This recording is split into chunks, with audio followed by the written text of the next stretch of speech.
ओ रजनी, क्या बात है? आजकल तुम कुछ बदली-बदली सी लग रही हो। पहले की तरह बात भी नहीं करती। मिलने की बात करो तो बहाने बनाती हो। फोन करो तो ठीक से बात भी नहीं करती। कहीं हमारे बीच कोई और तो नहीं आ गया? कमल ने अपनी प्रेमिका रजनी से शिकायती लहजे में कहा तो रजनी ने जवाब दिया, नहीं, ऐसी कोई बात नहीं है। मेरे जीवन में तुम्हारे अलावा कोई और आ भी नहीं सकता। रजनी और कमल लखनऊ जिले के थाना निगोहा क्षेत्र के गांव अहिनवार के रहने वाले थे। दोनों का काफी दिनों से प्रेम संबंध चल रहा था। रजनी, फिर भी मुझे लग रहा है कि तुम मुझसे कुछ छिपा रही हो। देखो, तुम्हें किसी से भी डरने की जरूरत नहीं है। कोई बात हो तो मुझे बताओ। हो सकता है मैं तुम्हारी कोई मदद कर सकूं। कमल ने रजनी को भरोसा देते हुए कहा। कमल, मैंने तुम्हें बताया नहीं, पर एक दिन हम दोनों को हमारे फूफा गंगासागर ने देख लिया था। रजनी ने बताया। अच्छा, उन्होंने घर वालों को तो नहीं बताया? कमल ने चिंतित होते हुए कहा। अभी तो उन्होंने नहीं बताया, पर बात छिपाने की कीमत मांग रहे हैं। रजनी बोली। कितने पैसे चाहिए उन्हें? कमल ने पूछा। नहीं, पैसे नहीं, बल्कि एक बार मेरे साथ सोना चाहते हैं। वह धमकी दे रहे हैं कि अगर उनकी बात नहीं मानी तो वह मेरे घर में पूरी बात बताकर मुझे घर से निकलवा देंगे। रजनी के चेहरे पर चिंता के बादल छाए हुए थे। तुम चिंता मत करो, बस एक बार तुम मुझसे मिलवा दो। हम उसकी ऐसी हालत कर देंगे कि वह बताने लायक ही नहीं रहेगा। वह तुम्हारा सगा रिश्तेदार है, तो यह बात कहते उसे शर्म नहीं आई? रजनी को चिंता में देख कमल गुस्से से भर गया। अरे नहीं, मारना नहीं है। ऐसा करने पर तो हम ही फंस जाएंगे। जो बात हम छिपाना चाह रहे हैं वही फैल जाएगी। रजनी ने कमल को समझाते हुए कहा। पर जो बात मैं तुमसे नहीं कह पाया वह उसने तुमसे कैसे कह दी? उसे कुछ तो शर्म आनी चाहिए थी। आखिर वह तुम्हारे सगे फूफा है। कमल ने कहा। तुम्हारी बात सही है। मैं उनकी बेटी की तरह हूं। वह शादीशुदा और बाल बच्चेदार है, फिर भी वह मेरी मजबूरी का फायदा उठाना चाहते हैं। रजनी बोली। तुम चिंता मत करो, अगर वह फिर कोई बात करे तो बताना। हम उसे ठिकाने लगा देंगे। कमल गुस्से में बोला। इसके बाद रजनी अपने घर आ गई, पर रजनी को इस बात की चिंता होने लगी थी। ब्लैकमेलिंग में अवांछित मांग। 38 साल के गंगासागर यादव का अपना भरा पूरा परिवार था। वह लखनऊ जिले के ही सरोजनी नगर थाने के गांव रहीमाबाद में रहता था। वह ठेकेदारी करता था।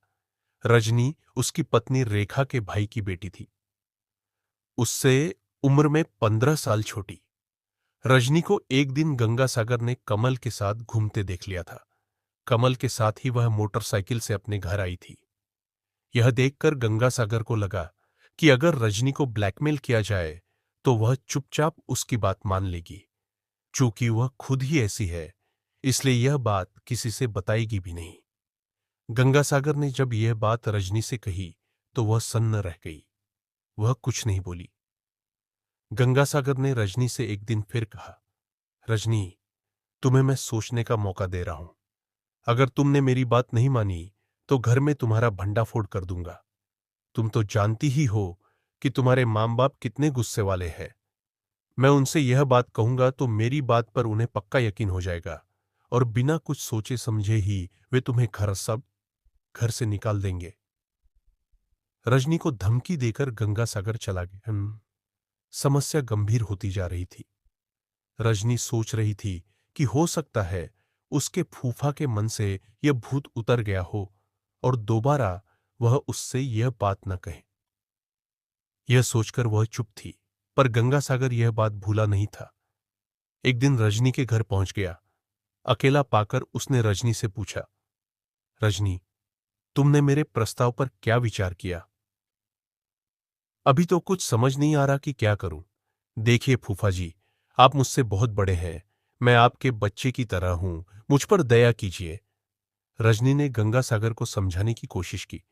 इसमें बड़े छोटे जैसी कोई बात नहीं है। मैं अपनी बात पर अडिग हूं।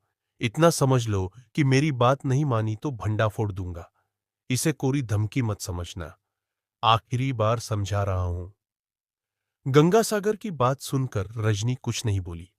उसे यकीन हो गया था कि वह मानने वाला नहीं है। रजनी ने यह बात कमल को बताई। कमल ने कहा, ठीक है, किसी दिन उसे बुला लो। इसके बाद रजनी और कमल ने एक योजना बना ली कि अगर वह अब भी नहीं माना तो उसे सबक सिखा देंगे। दूसरी ओर गंगासागर पर तो किशोर रजनी से संबंध बनाने का भूत सवार था। सुबह होते ही उसका फोन आ गया। फूफा का फोन देखते ही रजनी समझ गई कि अब वह मानेगा नहीं। कमल की योजना पर काम करने की सोचकर उसने फोन रिसीव करते हुए कहा, फूफा जी, आप कल रात आइए। आप जैसा कहेंगे मैं करने को तैयार हूं। रजनी इतनी जल्दी मान जाएगी, गंगासागर को यह उम्मीद नहीं थी। अगले दिन शाम को उसने रजनी को फोन कर पूछा कि वह कहाँ मिलेगी। रजनी ने उसे मिलने की जगह बता दी। अपने आप बुलाई मौत। 18 जुलाई 2018 को रात गंगासागर ने 8 बजे अपनी पत्नी को बताया कि पिपरसंड गांव में दोस्त के घर बर्थडे पार्टी है। अपने साथी ठेकेदार विपिन के साथ वह वहीं जा रहा है।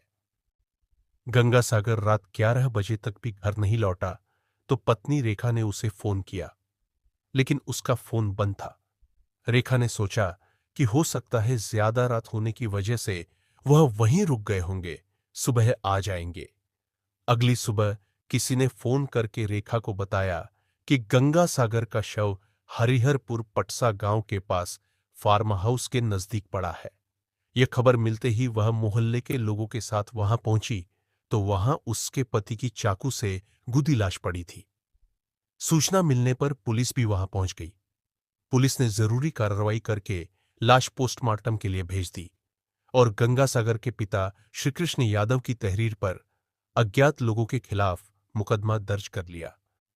कुछ देर बाद पुलिस को सूचना मिली कि गंगासागर की लाल रंग की बाइक घटनास्थल से 22 किलोमीटर दूर असोहा थाना क्षेत्र के भावलिया गांव के पास सड़क किनारे एक गड्ढे में पड़ी है।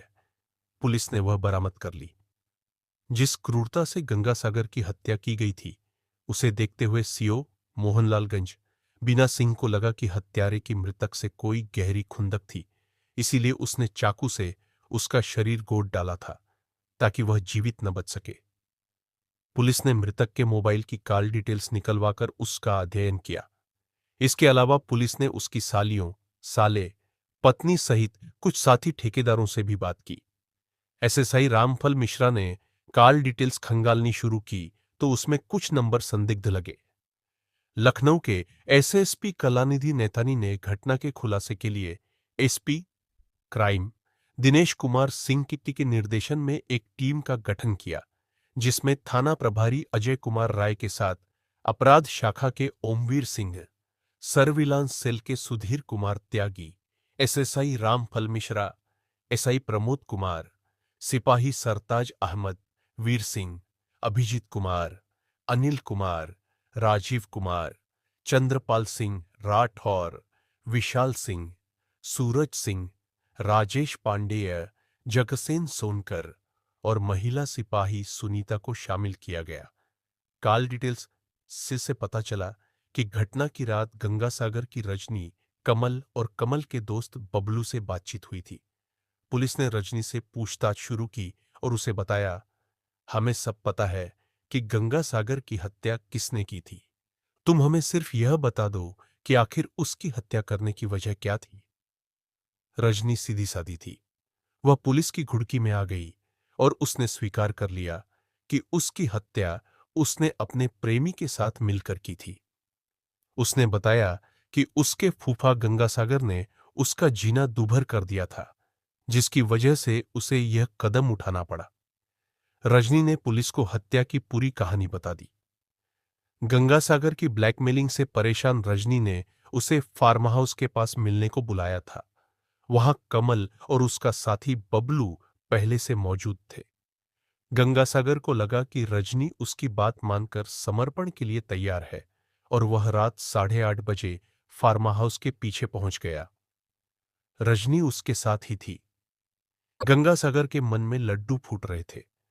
जैसे ही उसने रजनी से प्यार मोहब्बत भरी बात करनी शुरू की, वहां पहले से मौजूद कमल ने अंधेरे का लाभ उठाकर उस पर लोहे की रॉड से हमला बोल दिया। गंगासागर वहीं गिर गया तो चाकू से उसकी गर्दन पर कई वार किए।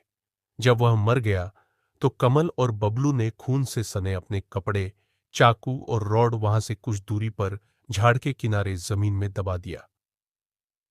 दोनों अपने कपड़े साथ लेकर आए थे। उन्हें पहनकर कमल गंगासागर की बाइक लेकर उन्नाव की ओर भाग गया।